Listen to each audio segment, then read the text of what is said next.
Hi, this is J997 Reviews, and today I'm going to be talking about The Woman in the Window. Now, this was originally going to be released last year, and then obviously the 20th Century Fox and Disney merger happened, and a load of films got scattered all over the place. Some actually managed to release, some went under the Fox Searchlight banner, some still haven't released, and others got dumped at all sorts of streaming platforms. The Woman in the Window is one of the latter. Now, after watching it, I can completely understand why Disney and Fox didn't really have too much of an issue dropping this onto streaming during the pandemic. Because honestly, the film feels about 30 years too late. But before we start the review, I just want to give you guys a quick reminder to hit the like button on the video if you enjoy it, and if you're feeling extra generous, hit the subscribe button. Without further ado though, let's talk about The Woman in the Window. I think there is somebody in my house. Don't go looking into other people's houses. You won't like what you see.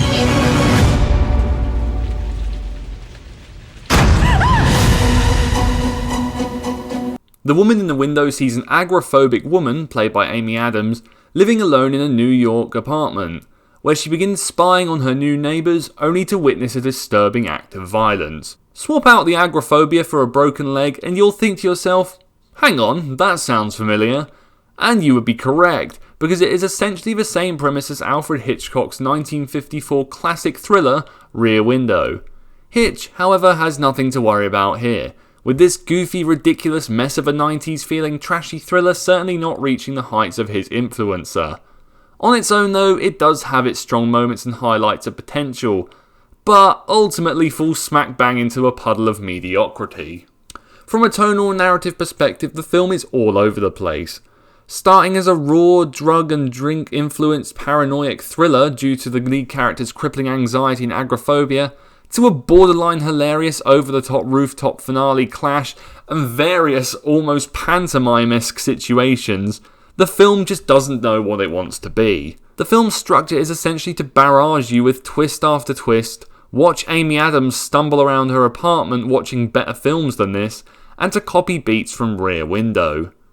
A couple of these reveals are genuinely unexpected and quite cleverly implemented due to the hints sneaked in prior to their reveals. However, the final reveal is incredibly goofy, and it actually crossed my mind prior, but I ultimately discarded it at first because I thought it would be too stupid. Easily the highlight of the film is its stylistic approach to the material. The cinematography is genuinely excellent throughout. There is a heavy usage of theatrical and reflective lighting from screens, and definitely a lashing of Suspiria in there as well.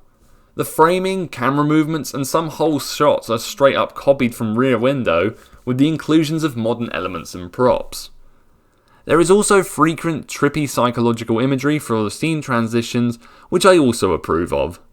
However, the editing for some of the dialogue sequences is notably too quick and oddly paced, especially the first interaction between Anna and Ethan, and later a Knives Out-esque family sort of clash and argument just turns into a spitting match of barraging quick cuts and overly the top dramatic line delivery. Speaking of line delivery and the performances, the cast here is absolutely stacked. Amy Adams is undeniably giving her all here in both the dramatic and erratic scenes, which definitely carries a lot of the material. Gary Oldman and Julianne Moore balance scenery chewing to teetering on over the top.